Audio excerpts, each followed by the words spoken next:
Thomas Sowell, Social Justice Fallacies.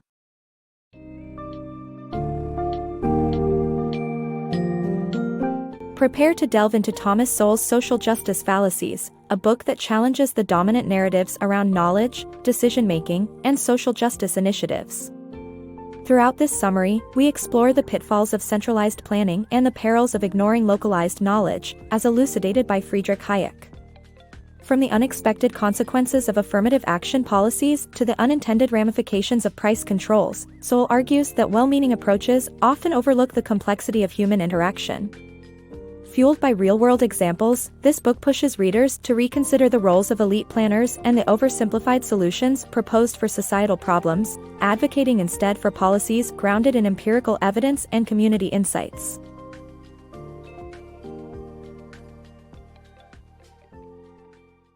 The power of collective wisdom. Knowledge is not merely a collection of facts curated by a select few in scholarly havens. Rather, it springs from the everyday experiences and insights we all share, regardless of status or title. Each of us contributes to the rich tapestry of human knowledge, just as much as any revered intellectual. Yet, some elites feel entitled to claim supremacy in guiding societal and economic structures, often overlooking the essential contributions of everyday people. History offers stark lessons on the pitfalls of this elitist mindset. The centralized planning attempts in the Soviet Union, driven by well-meaning intentions, serve as a cautionary tale. The grand ambition to elevate the masses ended in turmoil, leading to food shortages and economic chaos. Despite good intentions, those who implemented these plans didn't always question their viability or consider the broader, underlying knowledge that individuals inherently possess. One of the foremost thinkers on this subject, Friedrich Hayek, championed a revolutionary view of knowledge. To him, it included not just the facts we articulate but also the subtler, unspoken elements, habits, skills, and behaviors unique to each person. In a bustling marketplace, for instance, vendors operate based on their intricate understanding of customer demands, market dynamics, and supply chains. This decentralized decision-making process exemplifies a profound, distributed knowledge that no single authority can fully grasp.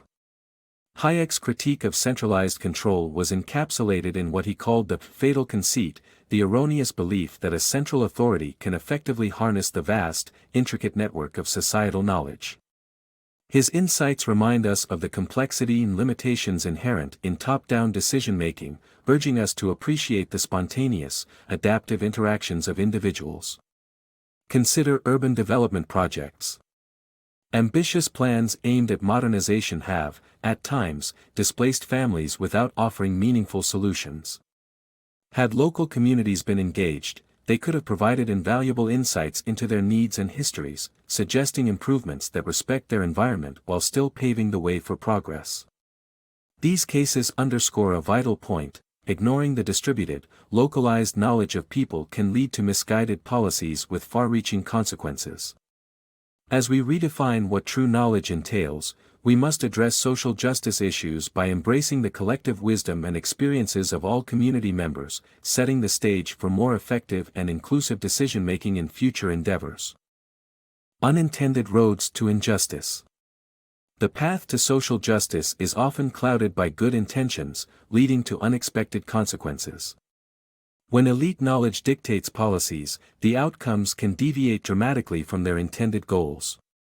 Consider affirmative action policies designed to address the underrepresentation of certain racial and ethnic minorities in education. Despite noble aims, these policies led to unsettling outcomes, as seen in the University of California system. Historically, Black and Hispanic students admitted to UC Berkeley under these policies had SAT scores modestly above the national average compared to their peers, often struggling academically as a result. Interestingly, the end of affirmative action in California led to an increase in graduation rates among these groups and a notable 51% rise in minority students obtaining STEM degrees. This revealed that students excel when they pursue paths matching their qualifications, free from affirmative action's distortions. The ripple effect of misguided social justice initiatives becomes more pronounced when evaluating crime legislation from the 1960s. Progressive measures aim to address perceived inequalities in the justice system by reducing severe penalties. Still, these well-meant laws coincided with a shocking rise in homicide rates and a quadrupled increase in non-marital births among black children, destabilizing communities and causing lasting socio-economic repercussions. These examples prompt critical thought: are our justice pursuits inadvertently fostering injustice? To truly advance social justice, initiatives must rest on empirical evidence and insights from localized contexts. Historically, before sweeping governmental interventions in the 1960s, Black Americans had made significant advances in business, literacy, and poverty reduction. This underscores the importance of developing policy grounded in intimate understanding and local needs, empowering communities to forge their own futures.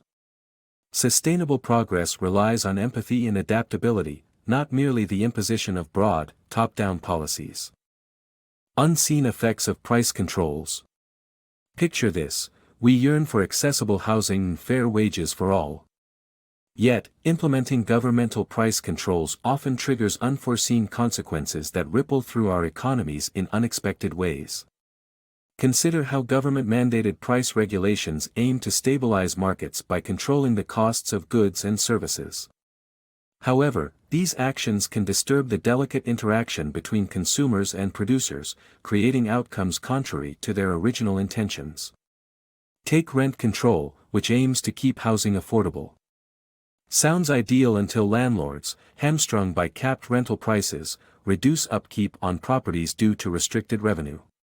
This leads to housing quality declines, and over time, developers hesitate to build new homes, weary of diminished profit incentives. Instead of having more affordable housing options, we ironically end up with fewer. A similar scenario unfolds with minimum wage laws. While increasing wages seems beneficial, small businesses often buckle under the financial pressures. Some reduce staff hours, while others have no choice but to lay off employees. Young and inexperienced workers suffer most, perceived as costly hires, which blocks their entry into the job market. These responses, though unintended, echo a predictable reaction to shifting economic landscapes. Politically, price controls can become attractive electoral promises. They appeal to voters with their immediate lure of economic fairness, yet the longer-term repercussions fall on society. In our pursuit of social justice and an equitable society, each policy must be closely examined. The intention to improve societal conditions is there, but one-size-fits-all remedies frequently fall short, often worsening issues they aim to resolve. So, how should we navigate the complexities leading to disparities among different races and socio-economic factors? Understanding that both consumers and producers dynamically react to their environments is crucial. It's clear that while aiming for social equity is noble, it requires tailored solutions that consider specific, localized contexts, rather than sweeping, generalized interventions. Beyond simple narratives. Understanding societal outcomes requires a nuanced approach that considers various factors like family structures, education, and geography. Familial configuration profoundly influences economic status. In the U.S., single-parent households, regardless of race, tend to experience higher poverty rates than two-parent families. For instance, white single-parent families face a higher poverty threshold than black dual-parent families, illustrating the intricate socio-economic dynamics that transcend racial assumptions. When examining educational impact, the economic success of Asian American groups, such as Chinese, Japanese, and Indian, compared to Mexican Americans, isn't solely about race but closely tied to differences in education levels. Broadening our analysis reveals education as a crucial determinant of economic success across racial lines. Geography adds another layer of complexity. Mountainous and isolated areas, prevalent in parts of the Appalachian region, significantly impact income levels, highlighting how location can hinder economic progress irrespective of race. Such realities counteract the simplistic view that racial discrimination alone accounts for economic disparities. Behavioral factors also influence socioeconomic outcomes. The rise in births to unmarried mothers in the 1960s across white and black communities demonstrates the effect of changing welfare policies rather than genetic predispositions. Furthermore, historical IQ test results from World War I reflect how environment and education trumped racial genetics, as some white soldiers from certain states scored lower than black soldiers from the North. These insights urge a more comprehensive understanding of societal structures, emphasizing that race is just one of many contributing factors.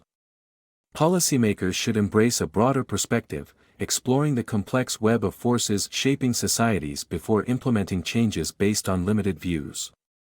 Let us commit to an ongoing pursuit of deeper insights, continual questioning, and a holistic vision for addressing the intricacies of our world.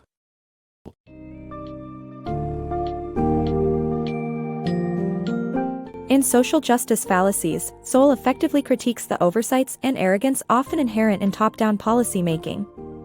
By illustrating how centralized authority can stifle the practical knowledge embedded within communities, he calls for a re-evaluation of policies routinely assumed to promote equity and justice.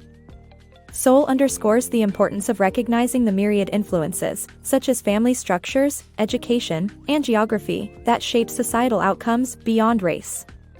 Ultimately, the book urges a shift from one-size-fits-all solutions to more nuanced, evidence-based approaches that appreciate the complexities of human societies and empower communities to navigate their own destinies.